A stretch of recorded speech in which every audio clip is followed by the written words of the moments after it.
GearNetwork.com. This is a Gear Network production.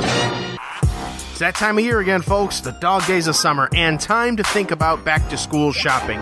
Now save your time, save your money, and save your patience instead of going to Walmart and waiting in one line that's open out of 26 with 7,000 people in line ahead of you. Go to GearNetwork.com/Amazon and click on the back-to-school banner, and it will take you right to your account, and you can shop right there. And what's new this year, if you go there and you enter in your zip code, it's going to bring up the list of schools near your area. You can choose one and the grade that you're shopping for, and it's going to bring up the school list for that grade for that school. So you can cross-reference your school supply needs based on the list that was provided to Amazon. Sweet feature this year.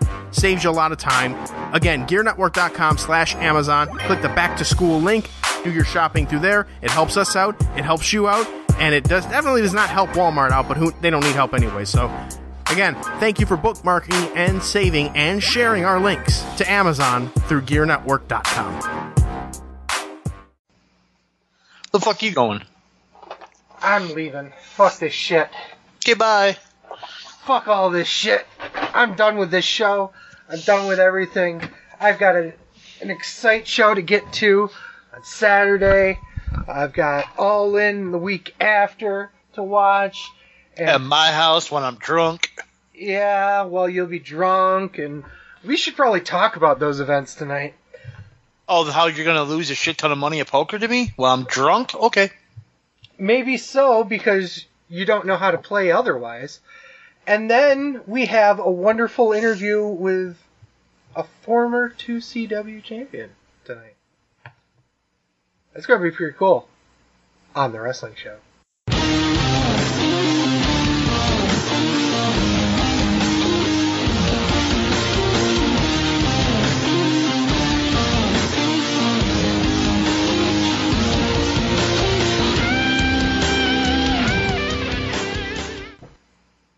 Welcome, everyone. This is Sleazy. This is the Fatman. And welcome, everyone, to another wonderful episode. Blue Smock Nancy, they're wonderful. They let us use that wonderful song, Unsettling Differences. You can find them on iTunes and Spotify, just like The Wrestling Show with Sleazy and The Fatman. You can find them on iTunes, Spotify, Spreaker, iHeartRadio, and pretty much anywhere you can get your podcast fix. How many times did you say wonderful in that thing? Like 3? At least 3. I like the word wonderful. And it's a great group of guys. Yes, they're a great group of guys. Excited. Also, we'd like to thank our new sponsor, DollarShaveClub.com. Who the fuck are they? Well, they noticed that I do shave my head, and they're like, Fatman, we're a perfect match for your show, because you shave, we're a shave club. Why not? They came to me, they wanted to be our sponsor because we're that damn good. Well, I've heard their executive blades have been really well lauded all around the wrestling business when you have to shave, not just your face, but your chest, your back, your legs. They're really your armpits, yep. They have a special out there, which I don't actually have anywhere, which is crazy. But go to DollarShaveClub.com and check that out. Let them know Radio Gear sent you. Also, ShopGear.com. They're great way to help us out while getting all your Amazon swag on. I am going to buy a book off of ShopGear.com after the show. I was listening to 83 Weeks with Eric Bischoff.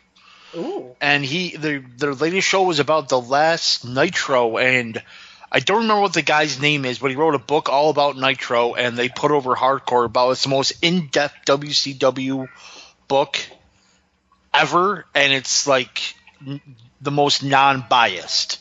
So I'm like, okay, I got to read this book then. So I'm going to buy that as soon as we end the show on ShopGear.com.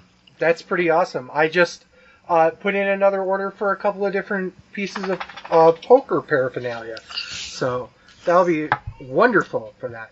Poker paraphernalia stands for hermaphroditic porn. It's a So wow. that's what poker paraphernalia stands for. It's like something.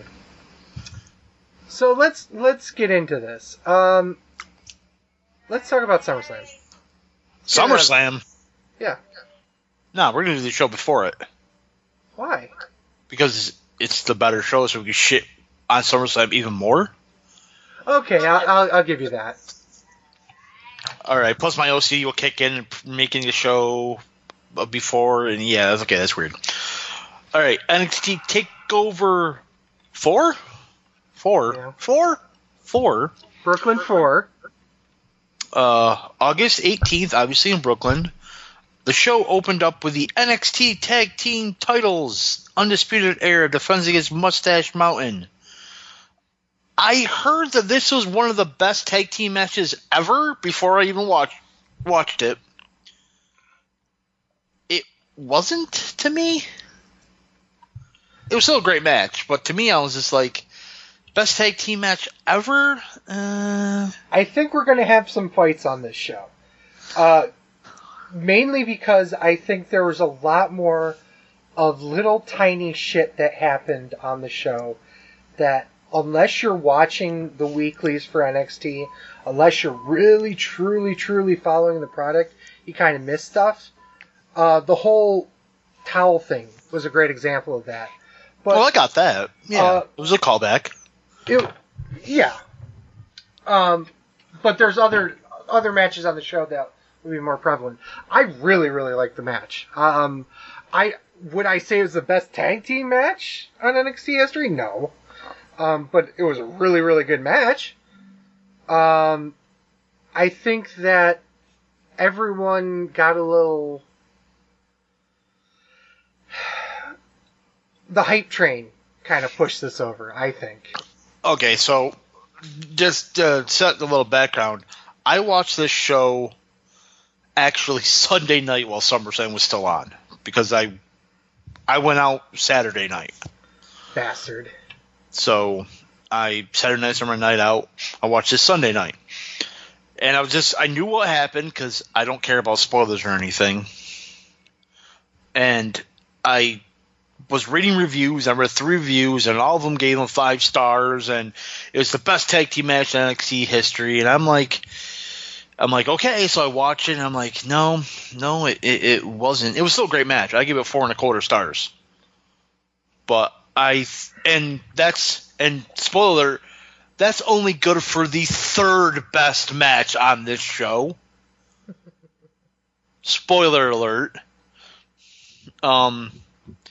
I don't think it was good as any of the Revival DIY matches. I don't think it was good as the Authors of Pain ladder match with DIY. I don't think it was good as that triple threat match with DIY and Revival. So why does DIY keep coming up? Right. It's weird. Like they're good wrestlers or something. Yeah. They're good sports entertainers. But it was still a great match and a great way to open up the show. Oh, God, I'm not going to discredit any of the work they put in there. There's a little nitpicks I have, like Kyle O'Reilly kicking out of both Trent Seven and Tyler Bates' finisher. Yeah, fuck him. Like, if Roderick Strong kicked out of one and then Kyle O'Reilly kicked out of one, it'd been okay, but Kyle O'Reilly kicked out of both. And yeah, well, I think one of them kicked out of their actual finisher, and then one of their finishers just ends it. So I'm like, Flash finisher. I'm like, no. Didn't somebody kick out of Brainbuster though? Yeah. And technically that's Kyle's finisher. Either got kicked out or they... Well, Chasing the Dragon was a kick in the head followed by a Brainbuster. Brainbuster, yeah. So, I mean, I guess I agree with you in the fact that, maybe you should have faced that a little different. But whatever. In the grand scheme of things, it is truly a nitpick.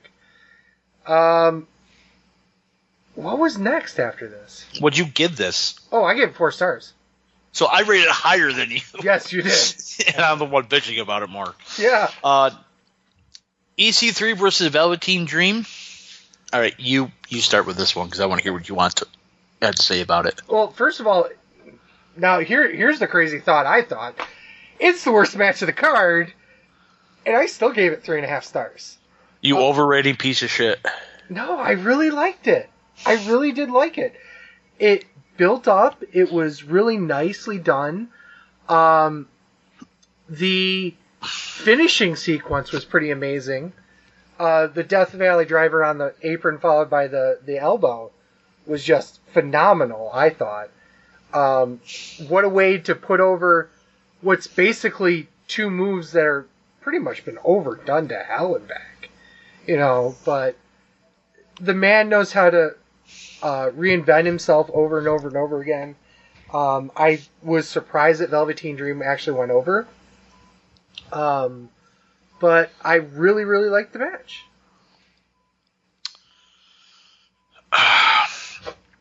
This was Velveteen Dream's worst match on a Takeover. Really? Yes. I gave it 3 stars. Okay. It was a good match. Maybe it was EC3? He just seemed like he was... It just seemed like Velveteen Dream was just running circles around him and EC3 couldn't keep up. Is that weird? Like, to me, that's what the match was. Like... I don't know. Considering that technically Dream was the heel in this, well, EC3 in of itself is kind of a weird situation. He's in Bobby Roode territory. The man is... No. I'm not talking about that. I'm talking about the actual, like... Oh, the actual match, the physical... The actual... Of it? Yes, Okay. Like Velveteen Dream was literally... When the pace picked up, EC3 just could not keep up with him. He just seemed like he was slow, not in his spots. It was sloppy at times. I don't know. It's just weird. Hey, you still gave the match 3 stars. Yeah, it was still a good match. It's just, It tends to be 2.5 for you. That's what's kind of surprising about this. At least to me. Still a good match, but it just, compared to everything else on this card, it was garbage. Like, it was garbage because it was... Like, this would be a great match on the SummerSlam main card, but because it was on TakeOver, it was the worst match on the card. And that's pretty telling about these pay-per-views just as a whole. Okay, so I wanted to touch on this, but about the tag match, but I forgot, and I've said this several times before. I think NXT matches get overhyped. Okay. If you have a good match in NXT, people rate it higher because it's NXT.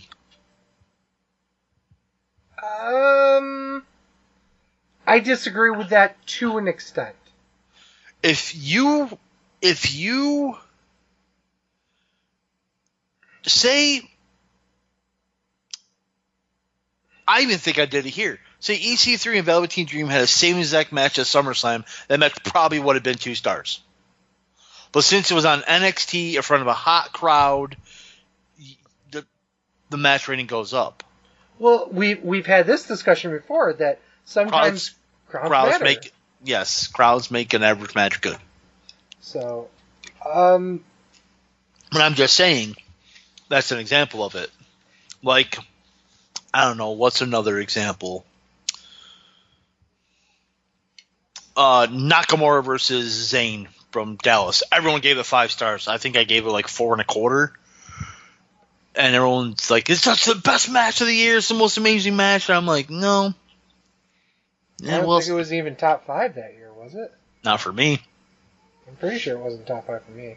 But people were rating it higher than it was because it was in NXT. Had that same match on a WWE card, probably would have gave it 4 stars. Anyway, we done with Velveteen Dream and EC3? Oh, yeah. NXT North American Championship, Adam Cole. Baby. There you go. I set you up for it. Defends against Ricochet. Oh, my God. Splooge? I don't know, man. I really don't know. That fucking super kick was fucking insane. Oh, my goodness. Oh, actually, I watched this on a... Sorry, I said I watched it on Sunday. I watched this on a Monday because I was doing laundry. And I was watching on my phone. I had my headphones in because I was at my parents' house. and he did that kick, I went, holy shit! And my mom looked at me like, what happened? I'm like, oh, nothing. Like, it was fucking, I was like, oh my god, I did not see that coming. It was fucking phenomenal. Best spot of the night. Oh yeah, it was by far. There, 4.5 stars. Great fucking match. A little surprised Ricochet went over, but I'm kind of thinking maybe Undisputed Era is going to have something to do with War Games again, so they had to get the title off Adam Cole. right. Well, we talked about it beforehand that we were pretty much all for an Adam Cole victory because, you know, establishing the title and so on and so forth. I guess I'm okay with Ricochet taking it off of him, but oh my god, what a fucking match. What a fucking match. I gave it the same as you did. 4.5 stars. I'll just leave it at that for now. You same rating piece of shit. Yeah, I know. No, Yeah, it was fucking. It was great. insane. It was so fucking good. Ricochet's fucking something else. I'm telling you, man. He is something else. He also marks. He was the last person without a WWE title of some sort that I've personally worked with. That's gone up to NXT now. Way to put yourself over, dick. Yeah.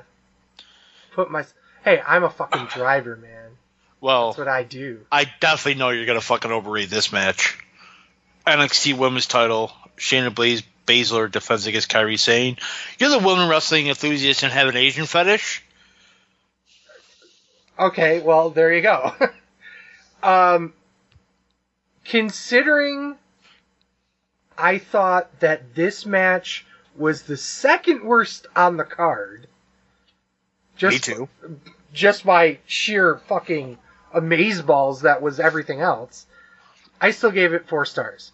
And I know overrating piece of shit. Here we go, blah blah blah blah blah. Everything about that match, the psychology of it, everything was crisp about it.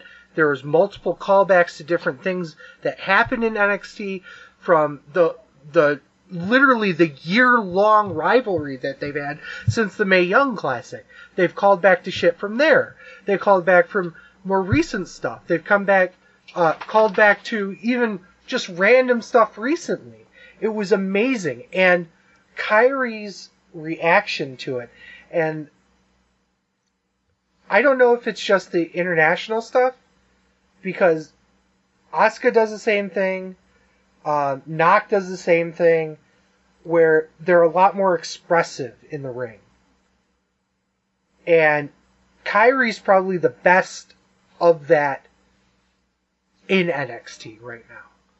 And I really enjoyed the match. I really enjoyed the counters. I really enjoyed pretty much everything about it. I agree with everything you said. Still only a 3.5 star match. Underrating piece of shit. You overrating piece of shit. I'm right. I'm always right. You need to get to fucking. We'll talk about that later. You should know after 6 years, I'm always right. Yeah. No, you're not. All right. Last man standing match for the NXT title.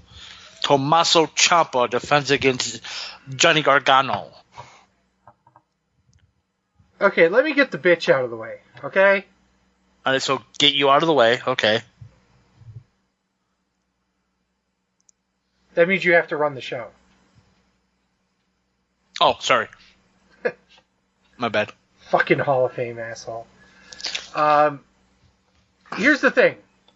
And this is going to sound like a stupid nitpick. And I understand why people say it's a stupid nitpick, but I'm still standing behind it.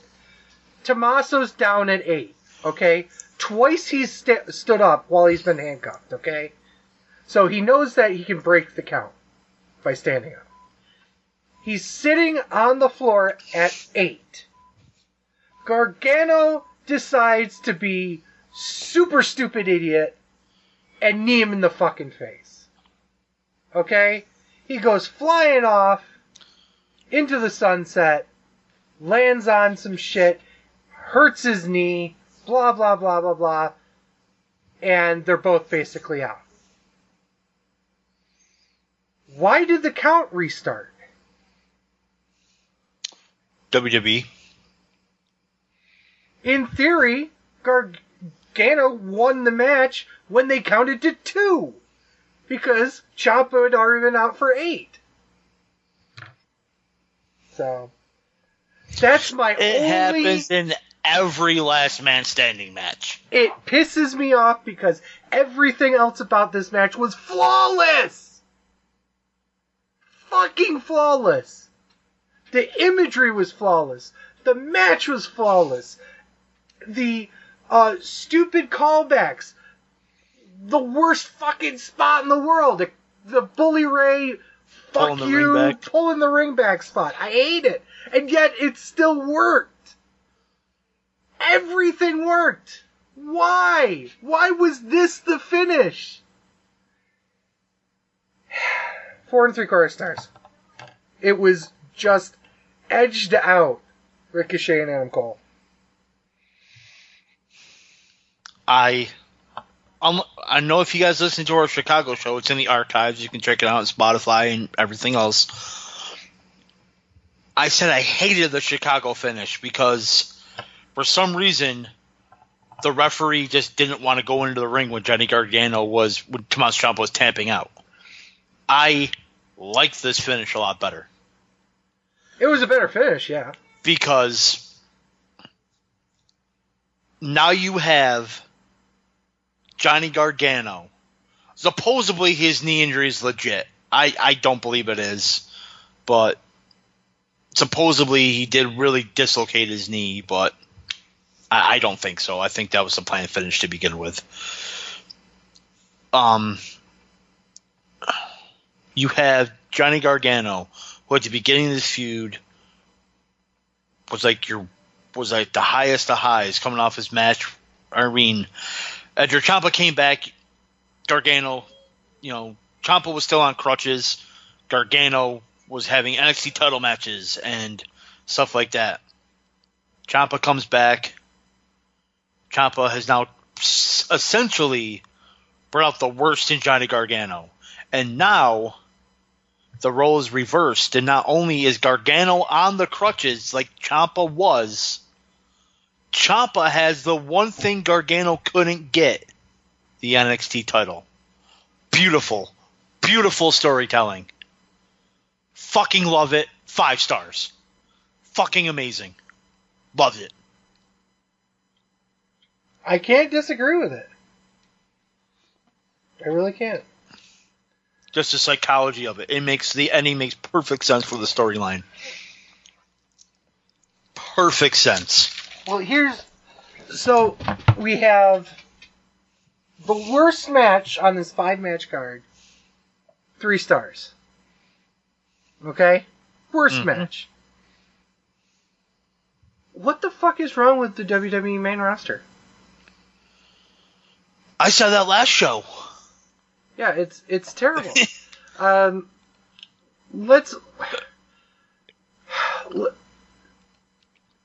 Fucking SummerSlam was, 13 matches, 14 matches, 74 matches? It was 13 matches with the pre-show. I didn't watch the pre-show. There were 3 matches on the pre-show. And I heard the pre-show, and I heard they weren't very good. I heard none of those matches were anywhere close to being good. I saw the Cruiserweight title match. That was it. I heard that still wasn't that great. It wasn't. It wasn't bad, but There's going to be a lot of And I guess they did it again to where, the first match, it's a 2-hour pre-show with 3 matches. They do the first match, right at the top of the first hour where there's nobody in the arena. Yeah, it's stupid. All right, let's kick off main show proper. Intercontinental title. Dolph Ziggler defends against Seth Rollins. Match of the night? Yeah. Oh, absolutely. Right off the bat, match of the night? Okay, so what was the feud? They had a match, Ziggler won the Intercontinental title. Then they had another match that set up an Iron Man match Then they had another match to set up a regular match here. Yes, where basically Rollins needs backup. Pretty much. And Fat Man's already out. Yep. I mean, 4.25 stars. The match was really good. Better than their fucking Iron Man match, that's for sure. And I loved how the crowd in Brooklyn, I think they did this on purpose, was more into it, just to be like, we're not Pittsburgh, fuck you. Like, we're going to like this match. So they I think went from main eventing to opening. So, yeah, and the crowd was better. So, well, here's the thing: they're fucking sitting there for 4.5 hours, and they couldn't fucking. They'd have a hard time jerking off by 10:30, 11 o'clock. 4 hours, shit, yeah. They're there for fucking 6 hours if you got there at 5. Right. It's crazy. 4 stars for me. I thought it was very well done. I liked the playoffs with McIntyre and Ambrose. I thought it brought a lot to it. So, all right. SmackDown Tag Team Titles: Bludgeon Brothers versus the New Day. Eric Rowan tore his bicep in this match. Yeah, bad enough to require surgery, if I remember correctly, right? Yep, that's why they lost the tag team titles last night on SmackDown to the New Day. Spoiler, you motherfucker! It was last night, okay? Yeah. Plus, at the same time, like, you knew he was going to lose when they announced he was... They pretty much... WWE announced he tore his bicep, like, right before the match. So it's like, okay, now we know who was going to win. Thanks, WWE. You're welcome. But New Day, I dropped my pen, but it didn't fall on the floor. I'm sorry. New Day won by DQ. I liked this match. It's given 9 minutes, and it didn't seem like it seemed like it was longer than 9 minutes. They made the most. They made the most of their time. Yeah. It's kind of a weird finish. Well, I think they did. Go ahead. Do you think it was they cut it short because of the injury? Mm-mm. Okay. No, I think that was the planned finish to begin with to set up a rematch. Not on SmackDown, but at Hell in a Cell. Oh, okay. Because this is the first time they ever really got in trouble putting somebody away quickly, which included the New Day, because they've done that before. Right. So to have Rowan basically cheat to win, or well, not cheat to win, but cheat to save their titles, is kind of an interesting way of doing that. But okay, whatever. Yeah. 3 stars, I gave it. That sounds fair. Yeah, whatever. That sounds fair. Well, it's a 9-minute match. You really aren't going to get much better than 3 stars anyway. Right. And it was a tag team match that I feel like was kind of forgettable. Wow. Okay. Match for the Money in the Bank contract. Braun Strowman puts up the contract against Kevin Owens. So this match was what, like 1 minute, 2 minutes, 3 minutes? 2. Freaking Strowman just destroys him. Owens gets in 1 super kick, which is no sold. Dud. The match is what I thought it needed to be honest. I mean, as far as like the feud goes, like Owens really never did anything to Strowman, but Strowman did like a shit ton of Owens. So Owens never really got his comeuppance. He just kept dying. Yeah. Over and over again. Absolutely. Okay. Do you remember what commercial aired right after this match? No, I don't. Be a Star campaign promo. God, and all Strowman did was bully fucking Kevin Owens for no reason. The entire feud was about him bullying Kevin Owens. Yeah, and then right after this, just be a star. I started laughing my ass off. I'm like, are you kidding me? But well, It's a dud. It's a 3-star match. It was a squash. This is the one match I can say, we'll get to all of them later, where this was the short match that needed to be short. It was the one match I'm like, okay, I'm fine with this. Yeah, if you're gonna have Strowman beat Owens, yeah, just fucking milk him, I guess. And I hate saying that because I'm a huge Kevin Owens fan. Well, so am I. Right. But it was what it needed to be. Okay. All right, your favorite match, triple threat match for the SmackDown Women's title. Carmella defends against Becky Lynch and Charlotte Flair. You're the woman wrestling enthusiast. Okay, so we talked on the last show about this. We were pretty sure that Charlotte wasn't going to win this. I said that it doesn't matter who wins, Becky's taking the fall. And that was correct. Becky wasn't going to win. Because WWE likes to build someone up and then have them lose. I thought it was going to be to Carmella because it protects Charlotte from not getting the pin and it keeps Carmella's reign going.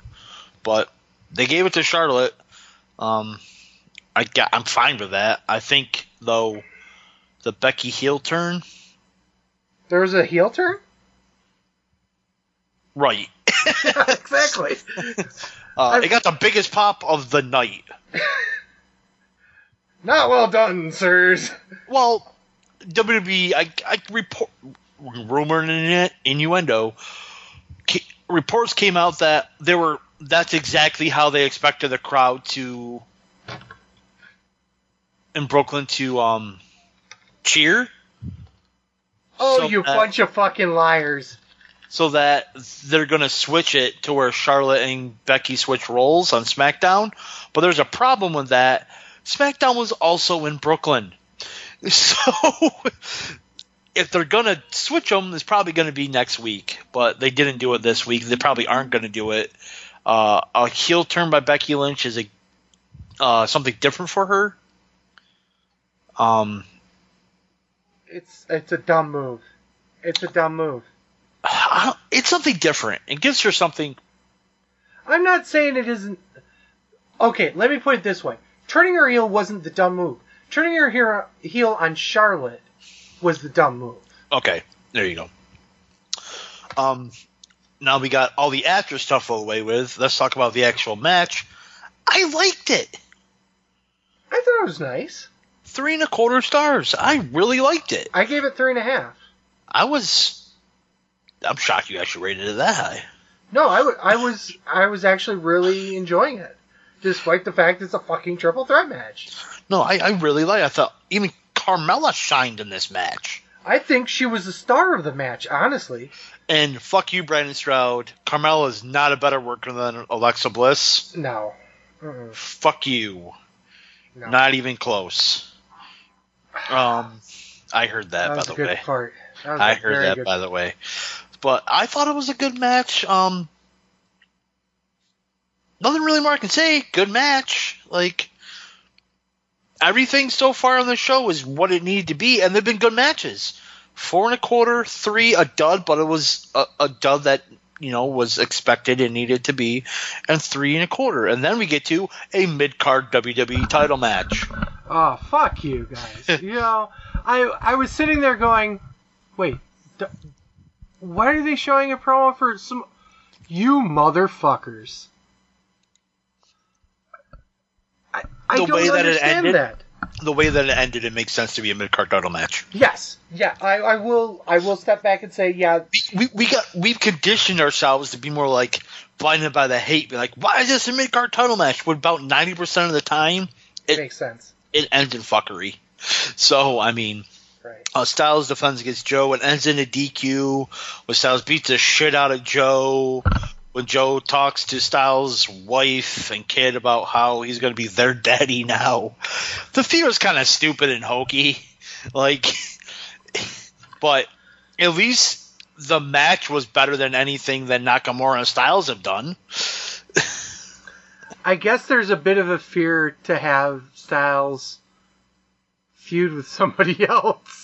Like, you had Kevin Owens, and then you had Nakamura, and now you got Joe. So, yeah. I fear for their safety. It makes sense, because Hell in a Cell is the next pay-per-view. Probably going to have a Hell in a Cell match between the two. I'm fine with it. It picked up. It was a 3.5-star match, I think. I gave it 3 3/4. So we're right in the same ballpark. It did pick up. It built well, and then the ending made sense to the storyline. So I can't really nitpick too much about it. But okay, while we're here, I just want to point out that if you're watching the show to this point, we've gone about 2 hours. I think that we're like 2:10 when this match ended. Okay, so now, per my ratings, 4.5, 3, dud, 3 1/4, 3 3/4. Then we get... That's not a bad show, by the way. That's a really good show. Yeah. Then we get to Miz and Danielson, and you're like, there's no way that this match is going to be under 3.5 stars. Well, it did its job for the first match in a series of matches they're going to do. I'll just put it that way. I hate putting it this way, but it's one of our tropes. It was an okay match for a house show. It was. Like, it was the most house show match here.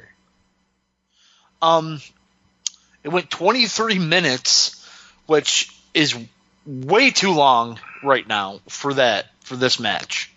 You could have cut 10 minutes off this match. It would have been better.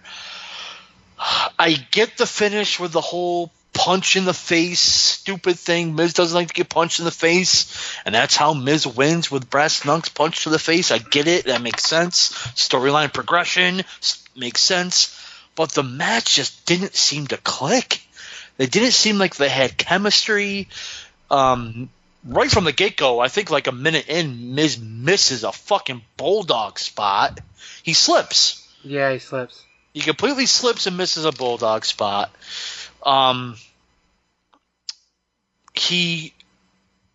They just didn't seem to have chemistry. It just seemed like all they were doing were kicks. Is what I had a problem when I first started in New Japan, where it's like always kicks and punches. That's literally what this match was. Kick, punch, kick, punch, kick, punch, kick, punch, punch, end. Like, that was what the match was. It was a nothing match for an awesome feud that is going to keep going, because at Super Showdown, they face each other again, with a winner becoming the number one contender for the WWE title. Danielson wins! So, yeah. Wait, when is that? October 6th? Oh, God. So they build to Survivor Series? That can't be right. Danielson versus Styles at Survivor Series? At Survivor Series, though. Yeah, that's their next major pay-per-view, Survivor Series, right? After the Super Showdown, yes. Yeah. That's fine. That's like 6 weeks.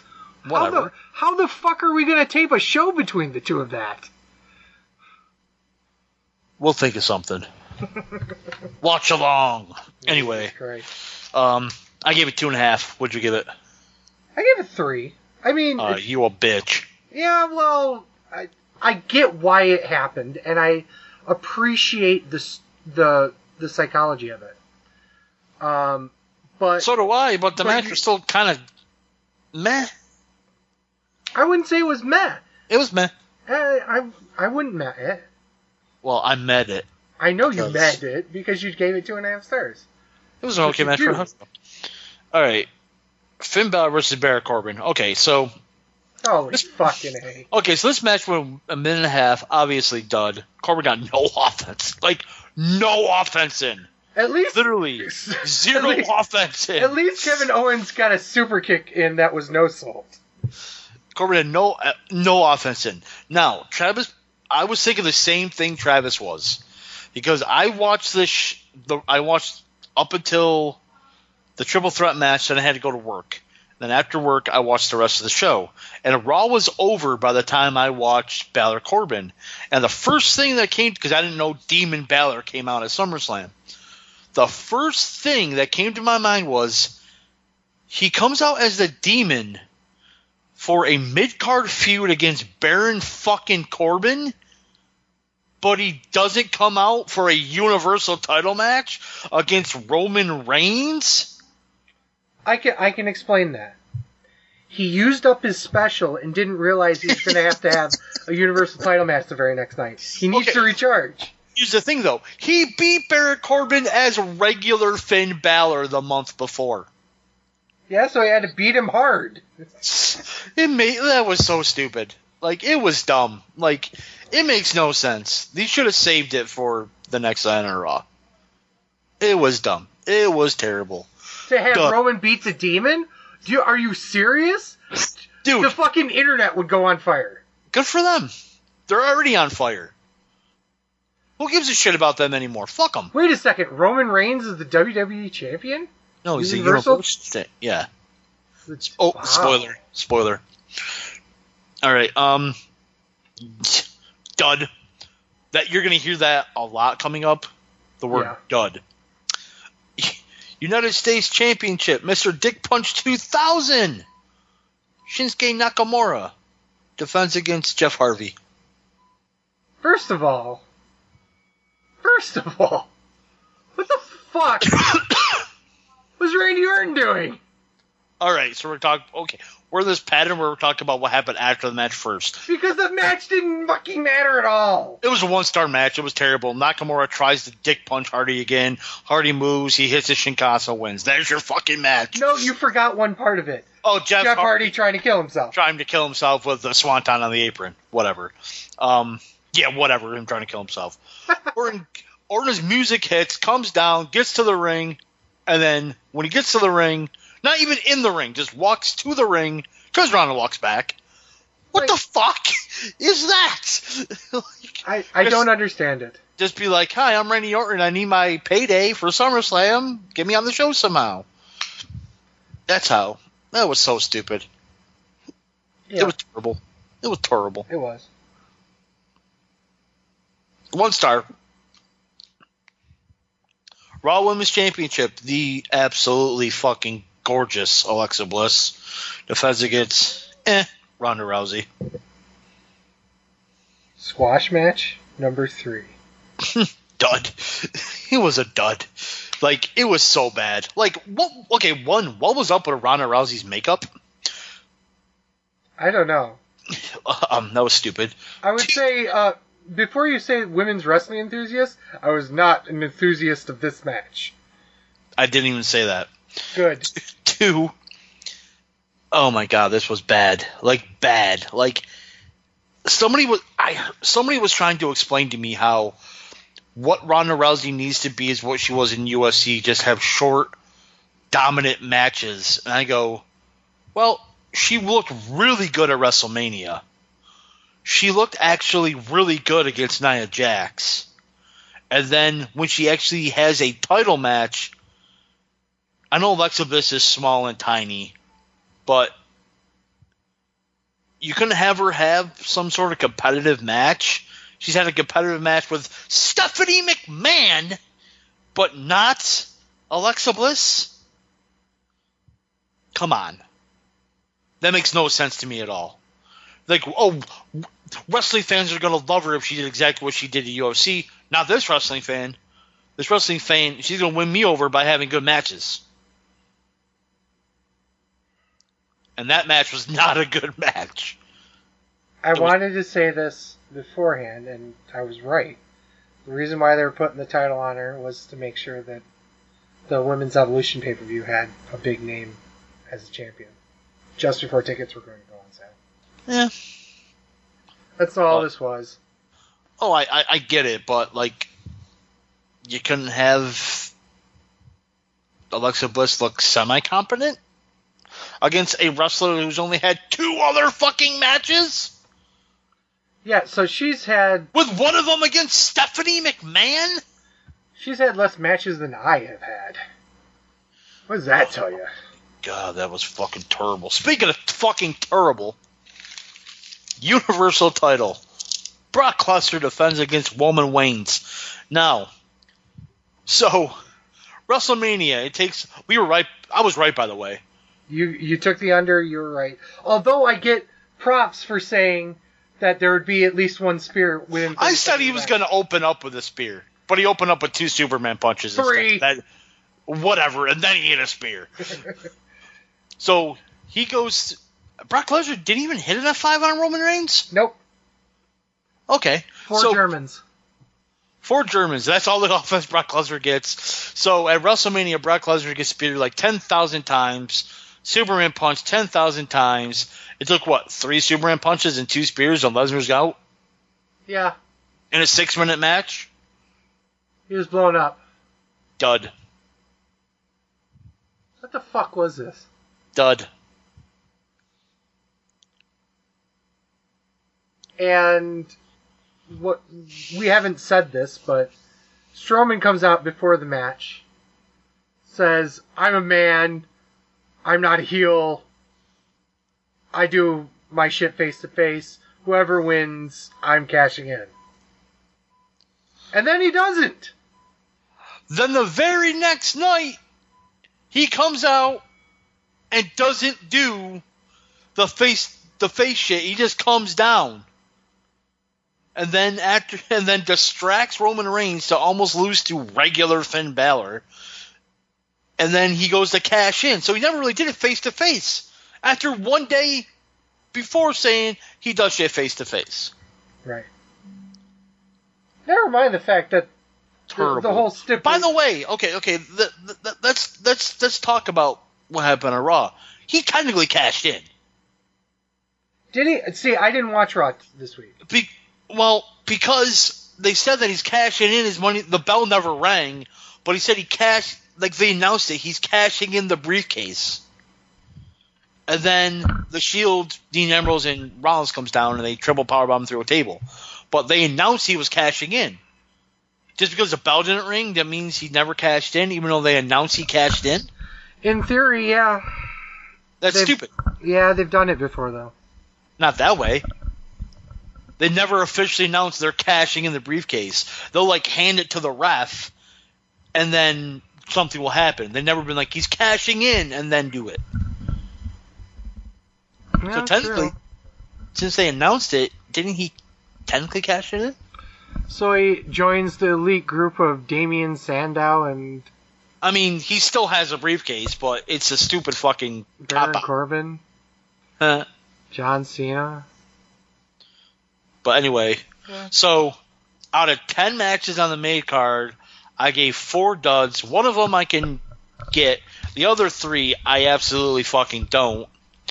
After the WWE title match, this fucking card fell off a fucking cliff. Yeah, it did. Fast. And here's the thing, is that I made the point of saying it was about 2:10 into the show, when basically it did exactly what you said. It fell off a cliff. It was pretty much halfway through the show. That's about 2:10 is about length of Takeover. 20 minutes shorter. Yep. 5 matches. Look at that. There you go. That's all I have to say to that.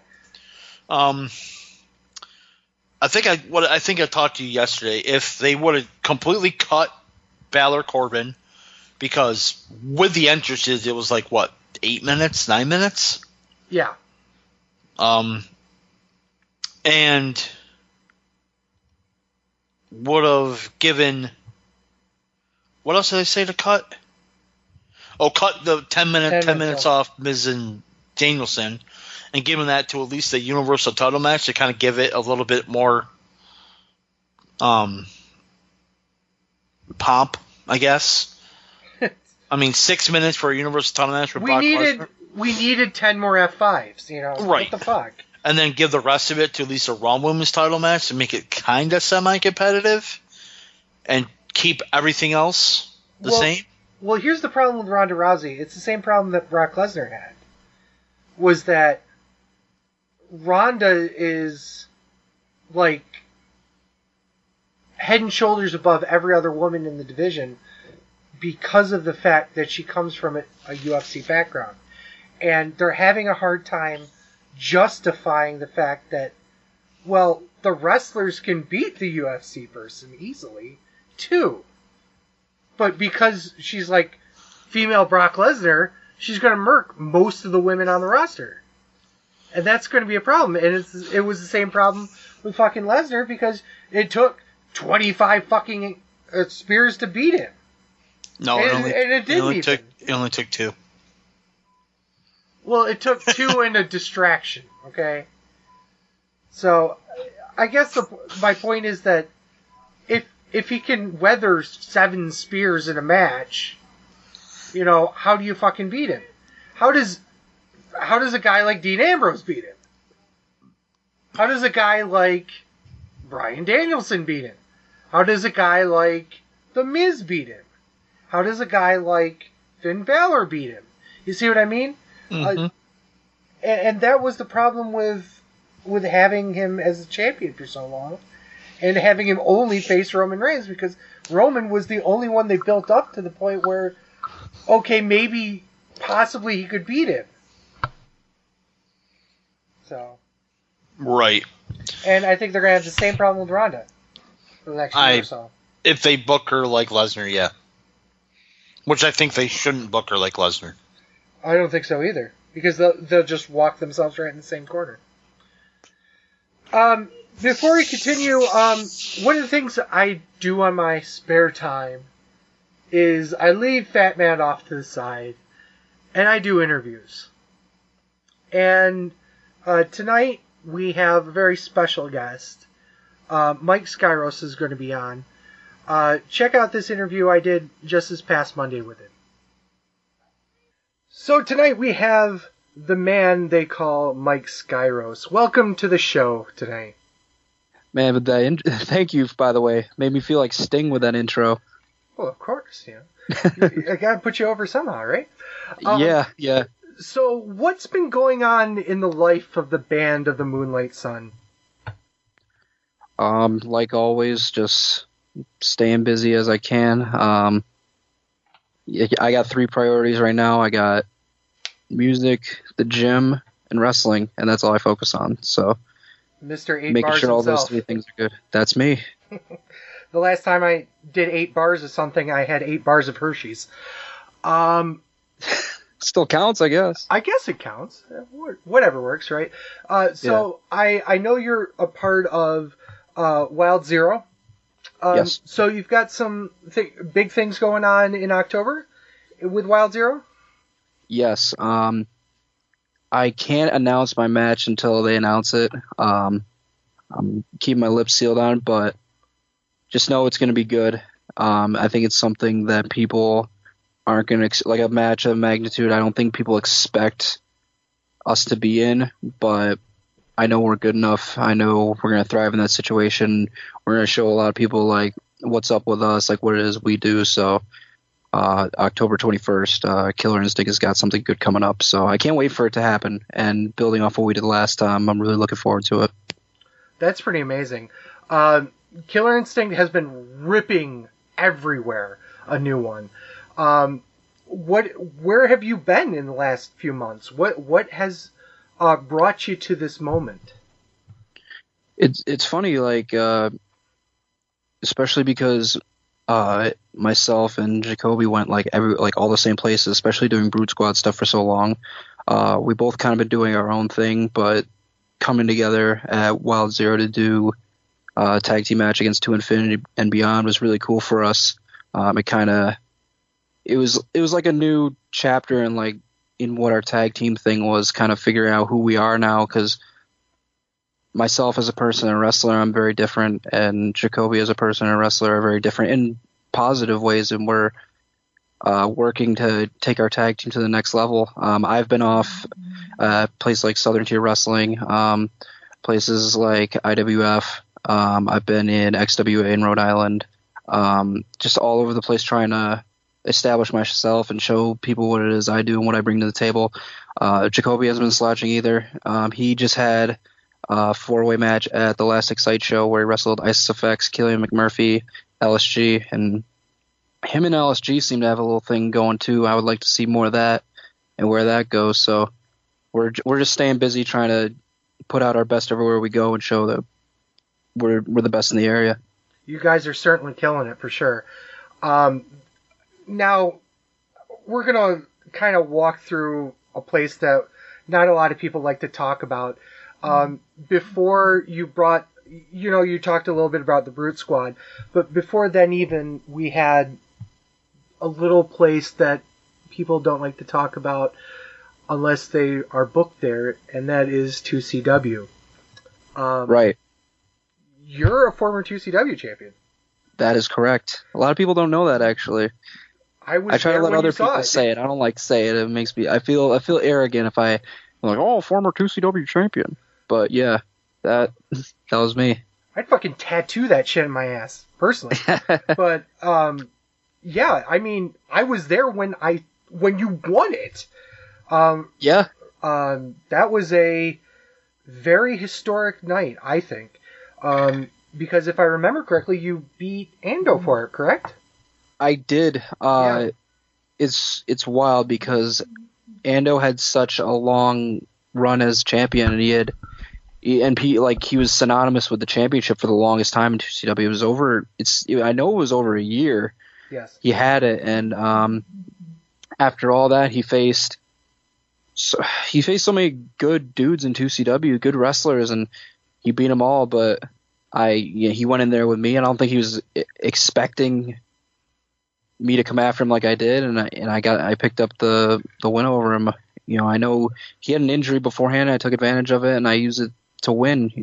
That night it's very weird because I did end up losing the championship last night, but even I had the open challenge thing going, but even in the back of my mind, I didn't expect him to be the one to bring it out for it to be a championship match, but I was ready. Hey, and sometimes that's all it takes. Sometimes you just gotta, take the opportunity that you can. And look at your career trajectory anyway. I mean, that's what you've been doing, and that's why you've been killing it. The harder the work you put into it, the more you're going to get out of it.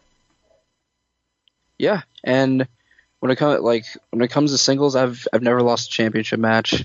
I'm 2 for 2. That's amazing. Yeah. And challenging. Obviously, I lost the titles, but challenging, yes.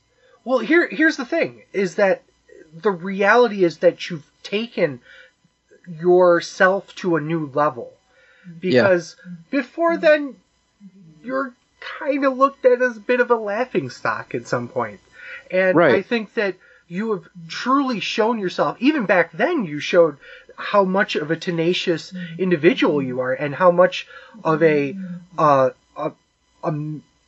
great wrestler that you've become over the years. And I think that your training and your experiences up to this point have led you to making this amazing tag team that is Killer Instinct. Now, one of your members is kind of out right now? Yeah. And to comment on what you said, I'm glad you brought up our training too, because no doubt about it, there's a lot of great things going on, especially in the state too. We've had a renaissance of young wrestlers, actually, because everyone knows about Grapplers Anonymous. I train there quite frequently as well, including the Institute of Professional Wrestling in Syracuse. There is the Kayfabe Dojo in Rochester, which has put out a lot of talented students and continues to put out students. And there's the 607 School in Binghamton, which is just starting up. I know Sean Carr is doing a lot of work there, and I'm sure with him there, he's going to put out some good students. And I'll put my training up against anyone, and I think the reason I've been able to have a little bit of success different places is I like to have fun. I like to have a good time, joke around. I like to indulge in certain things from time to time, but when it comes to wrestling, I've always taken it seriously. No matter what the match is, no matter who I'm wrestling, no matter how many people are in the match, that's something I take very seriously, and and I think that approach has helped me out a lot, and that's something that our trio, myself, Kevin, Jacoby, share. And yeah, Kevin unfortunately broke his arm in a match in Staten Island about a month ago. Just a freak thing. Jumped off the top rope, landed, had a hairline fracture, but he's working hard to rehab. He's still training. He's still doing all the extra things, so he'll be back. Yes. Every single time I hear about the three of you guys, I hear nothing more than praise about how much dedication you have for the business. And we, and a lot of people, talk about the whole Triple H is about this business, but you guys really truly embody that essence. Yeah. I think. I've worked with you guys. I've seen you guys all over the state. I am actually a graduate of the Kayfabe Dojo, actually, through Mark House, to drop a name or two.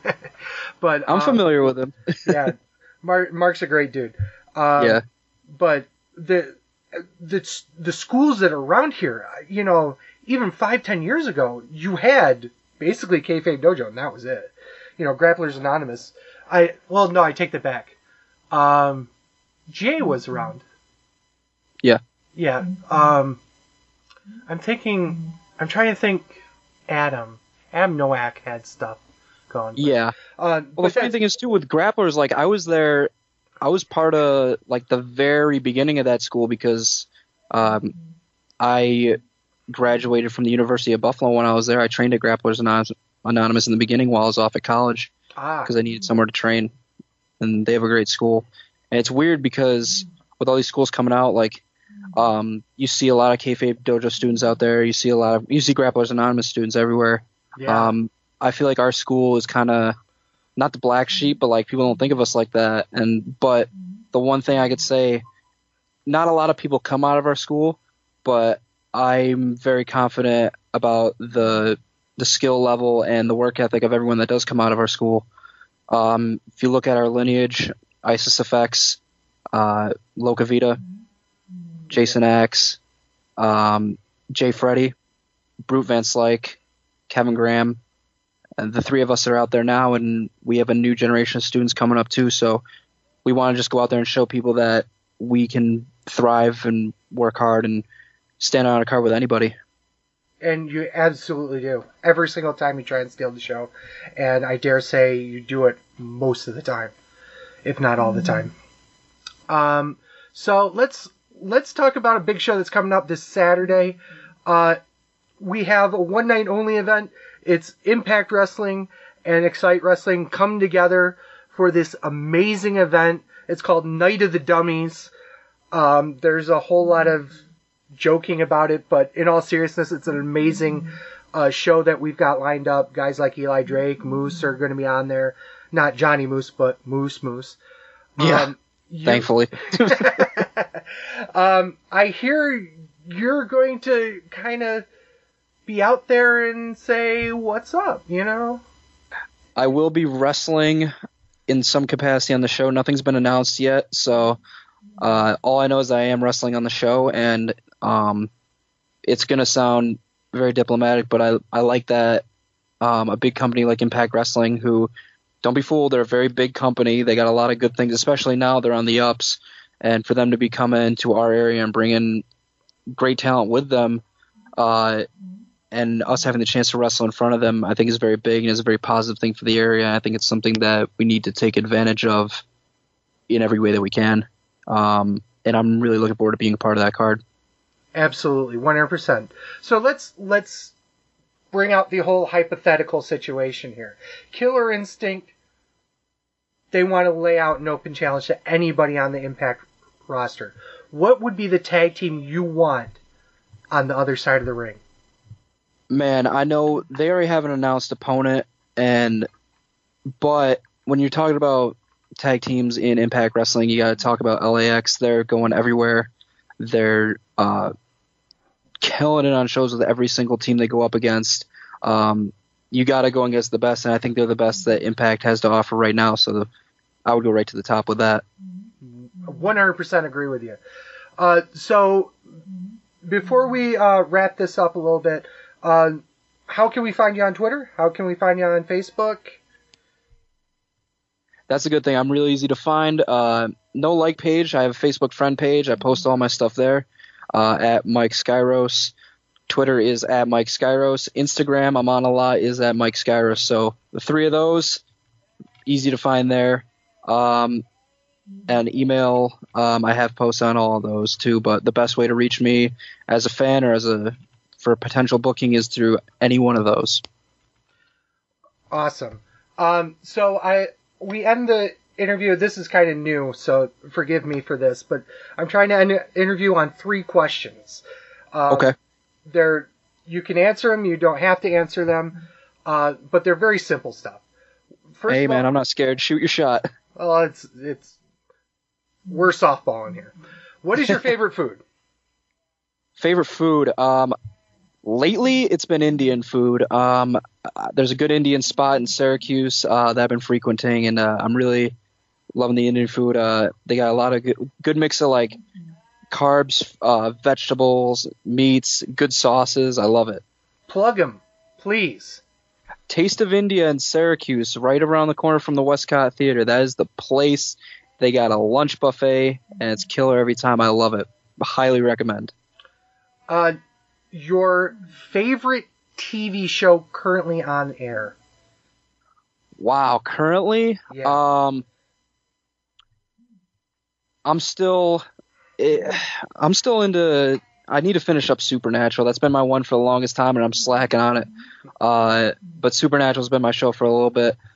Sons of Anarchy was my show for a while too, and How I Met Your Mother was another one too from the past. But Supernatural's my go-to right now. Have you heard about what is it, Mayan?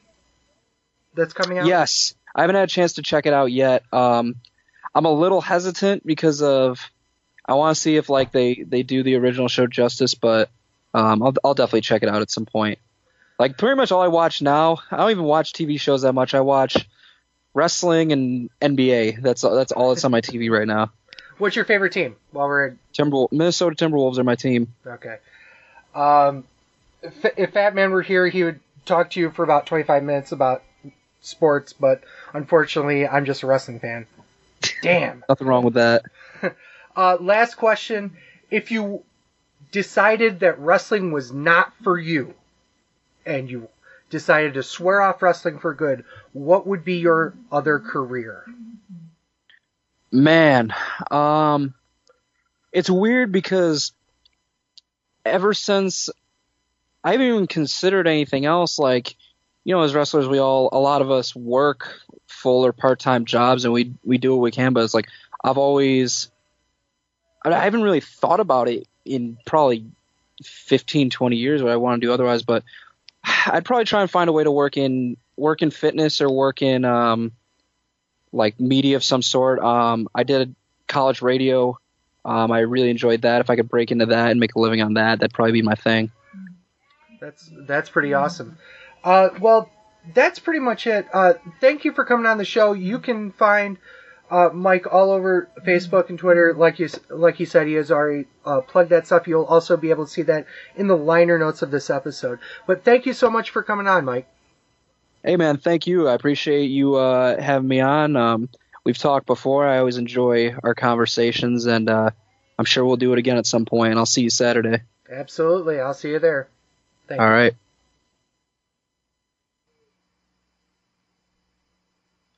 So, once again, Mike Skyros, great guy.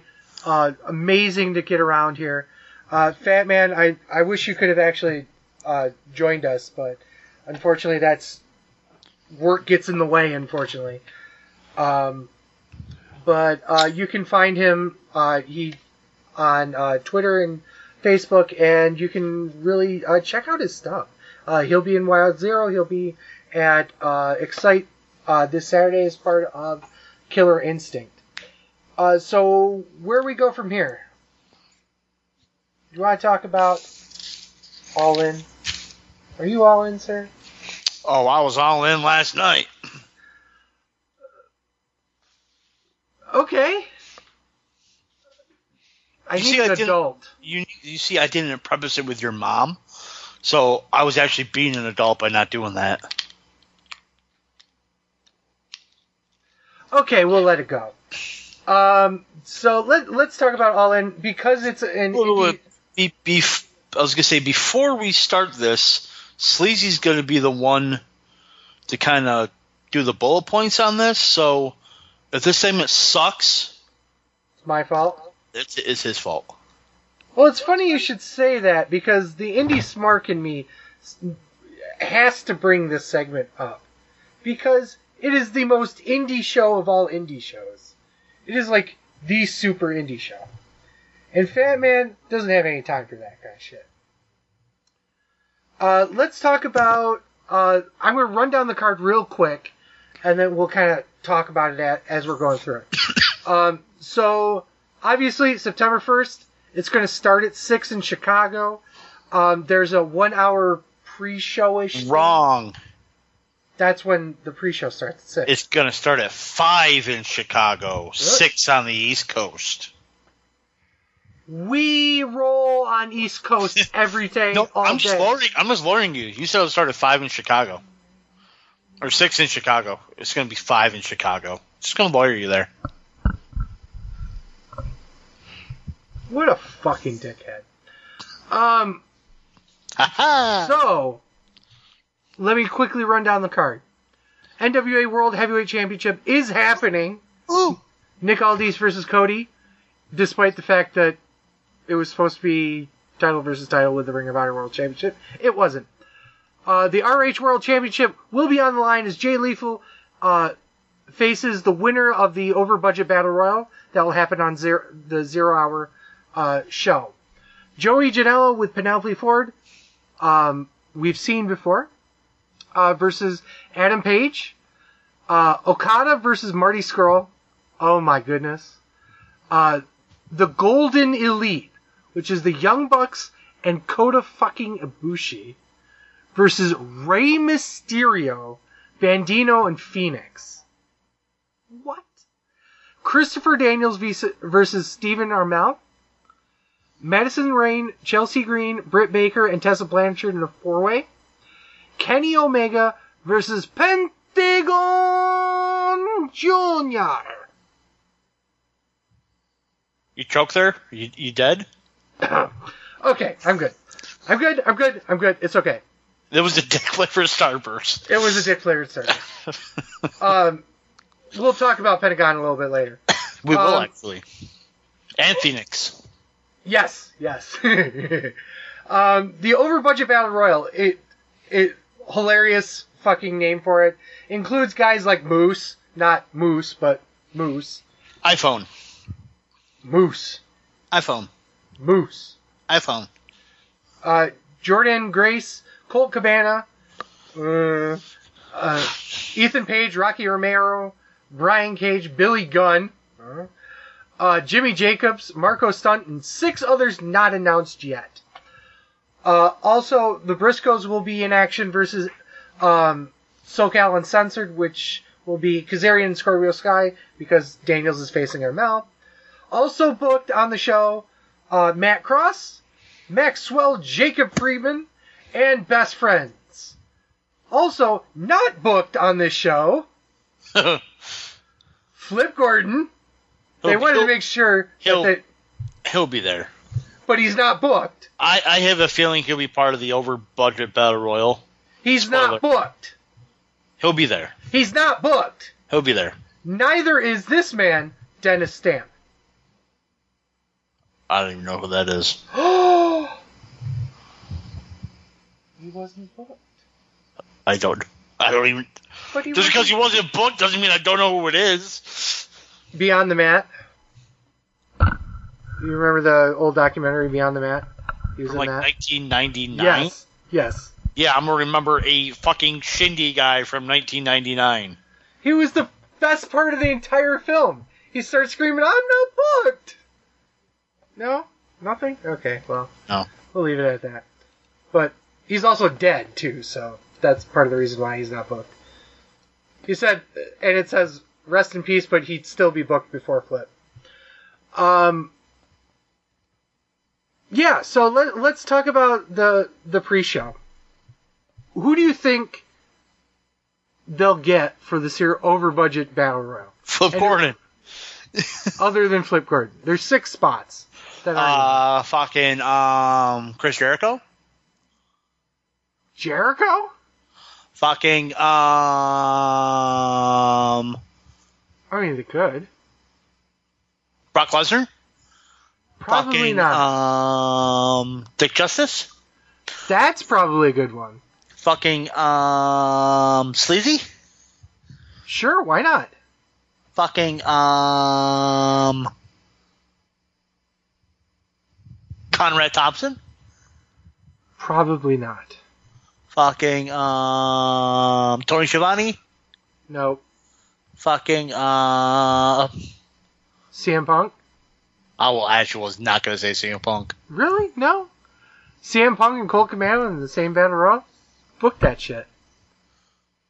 They tried. Fucking, I was going to say Matt Riddle, but that ain't going to happen anytime soon. Nope. Well, here's an interesting thought. So, out of the people that they've announced, who do you think is going to face Jay Lethal? Flip Gordon. Really? Yeah. So you think he's going to enter the Battle Royal, win it, and go against Lethal? Yeah. Okay. I absolutely don't believe that's going to happen. Who do you think is going to win it? I think it's going to be either Jimmy Jacobs or Colt Cabana. Or one of the 6 question mark spots. My next guess will be Colt Cabana, then followed by 6 question mark spots. Yeah. Or the 5, because I think one of them is going to be Flip Gordon. Okay. Well, yeah, true. Kenny Omega versus Pentagon Jr., if it happens. It's going to happen. Because they already announced it. It's going to happen. Did you not hear about the news recently? I heard about the news. I got it in my news and rumors. Okay. But since it's about, what, 10 days out?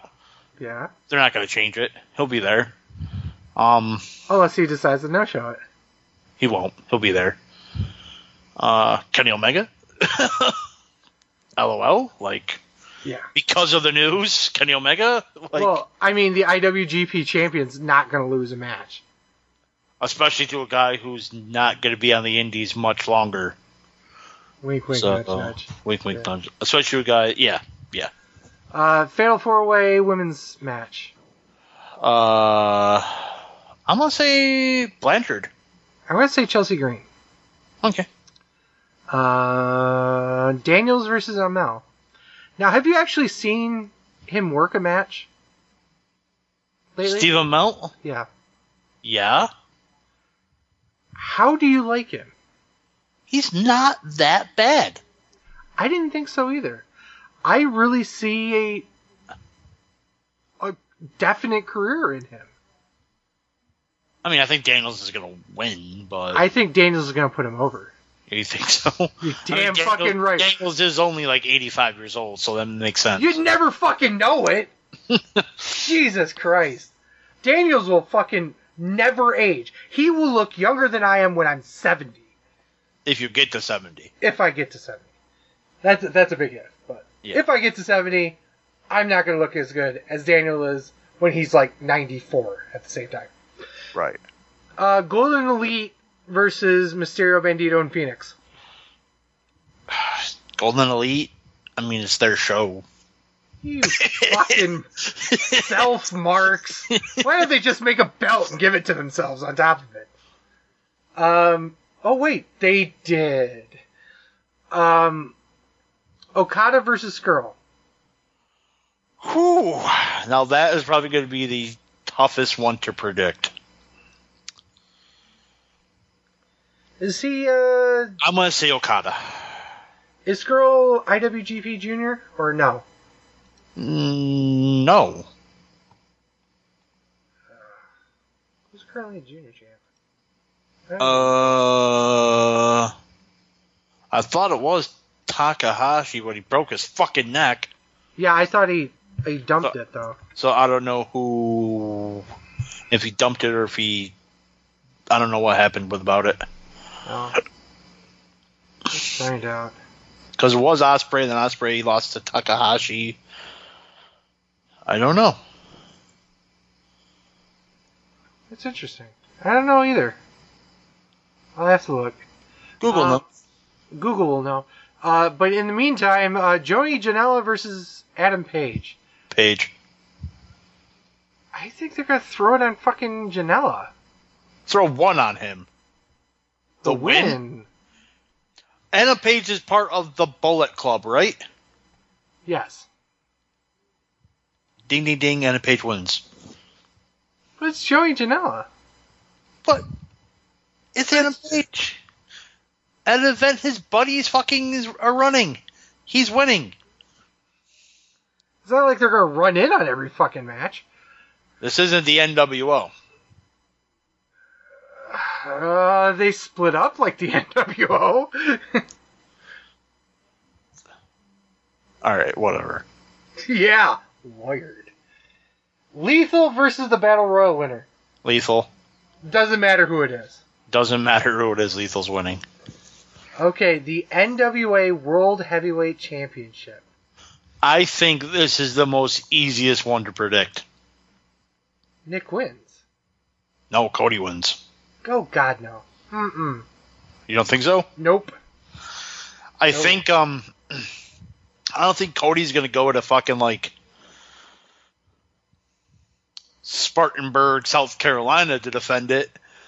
I think he'll win it here just to say that, you know, have him and Dusty be the first father-son to win the NWA title.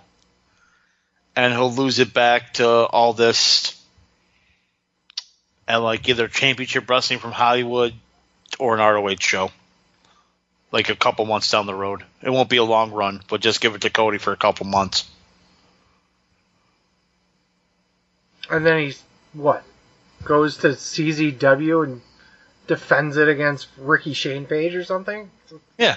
You know, whatever, I guess. I don't see them doing that. What better publicity for the NWA than to have your world title change hands on the most important independent wrestling show? For one. For two, like I said, Dusty and Cody. 3, against that NWA gets a shit ton of exposure by it. Like I said, Cody's going to do maybe a couple just to make it legit. Maybe one NWA show at a bigger city. Mm-hmm. And then have Magnus, or whatever the fuck his name is, win it back. Then he could go to Spartanburg, South Carolina, and defend it. Okay. And just a side note, while we were talking about this, I did look it up. Actually, Monday they vacated the title. Okay, so no one's the junior. No one's the IWGP Junior. All right. Skrull was the champ before Ospreay was. Gotcha. I knew he was at one point, but I didn't remember when it was. Well, Omega was Junior? Yep. Champ? Wow, I didn't realize I knew that. I did that. I knew that. I didn't know that. That's kind of interesting. So you actually think there's going to be a title change? Yep. It just reeks of Nick wins. No, I don't. I think that was, as soon as they announced it, I'm like, okay, Cody's going over. It makes sense in every facet. It makes perfect sense. Which is why it's not going to happen. Which is why you think it's not going to happen. Yeah. I mean, it makes all the sense in the world to give it to Cody, but I don't think. And another thing, what better way to bring the NWA title back up than to have the son of the American Dream, Dusty Rhodes, holding that title?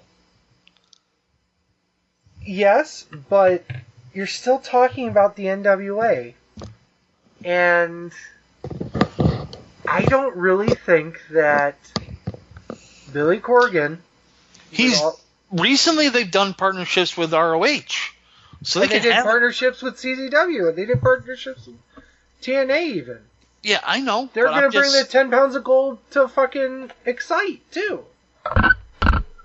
Granted, that got canceled because of our show getting postponed, but still. No, I get that, but I'm just saying is you don't have to have Cody go to these smaller, no offense to Johnny or anything, to Binghamton to defend it. He could do it at ROH shows for a couple months. Hey, Cody's been part of Excite twice at least. No, I know, but I'm just saying, you know what I mean? Like, to have it at an independent wrestling, well, you have defend it, like I said, in Spartanburg, South Carolina, or wherever the fuck it is, but you can have them defend it in ROH shows because ROH televises all their fucking shows. So what better? True.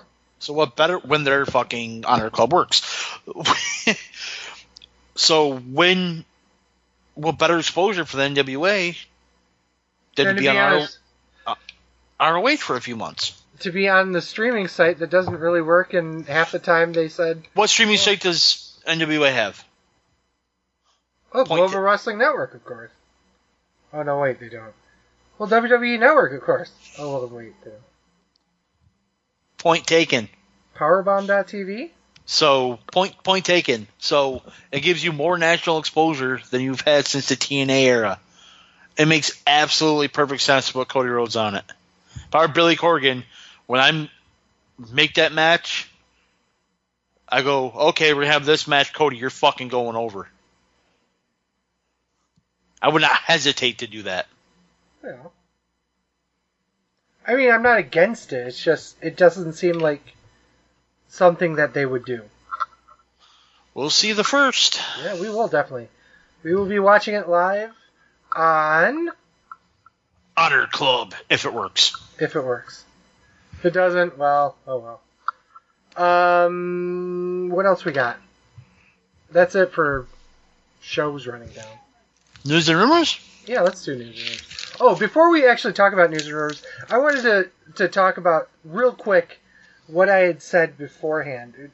In regards to the ticket sales, and we talked about that. And you had made a statement that said that never does merchandise exceed gate sales. Now, I didn't have the numbers. I was pretty sure it was going to exceed. I was wrong.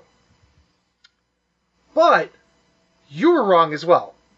Because they make net the exact same thing as of last year. 29.7 million.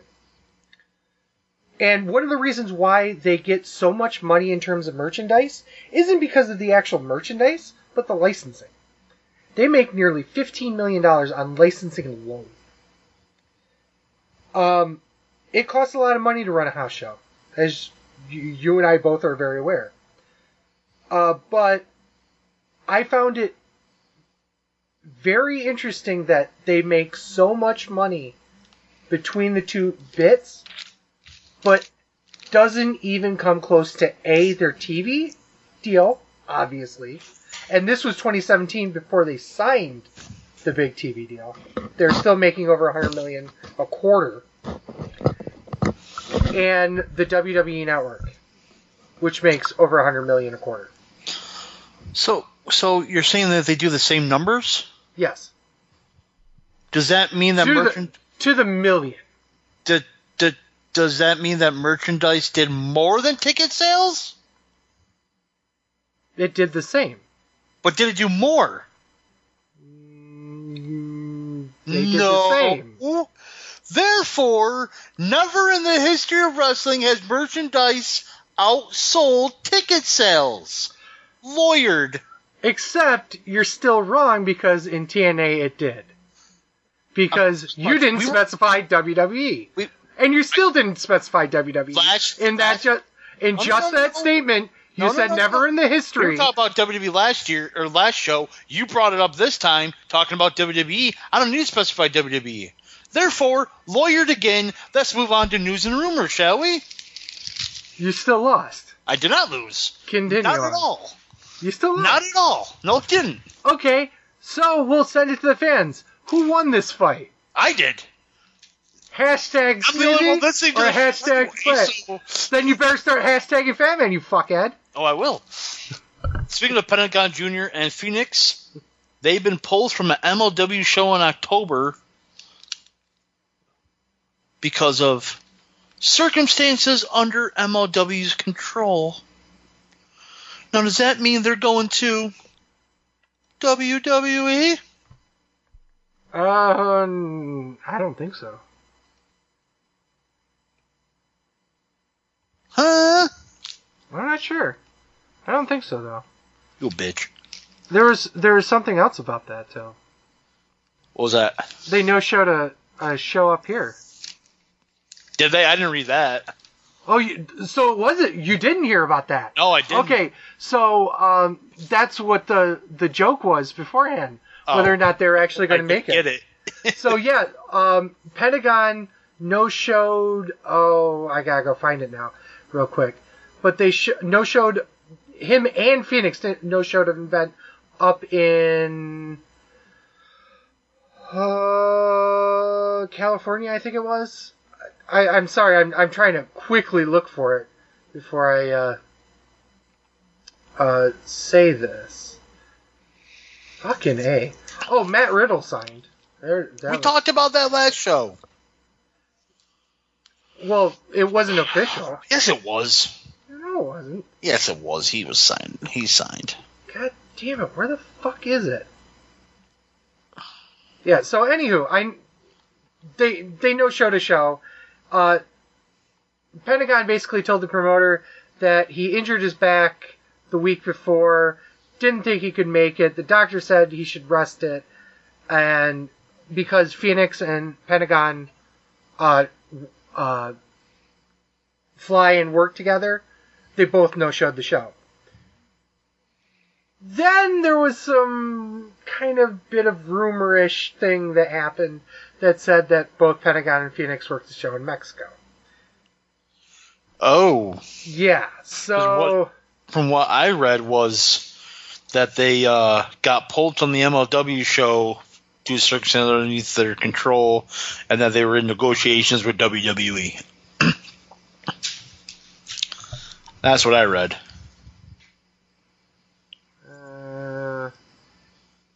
Every time I put up... it's funny because every time I put in fucking Pentagon Jr. no-shows, the thing that comes up is Alberto no-showing New Orleans. I thought you had something to do with Trump there. That would have been hilarious. Oh, even better. Pentagon Jr. Let me see if I can... There it is.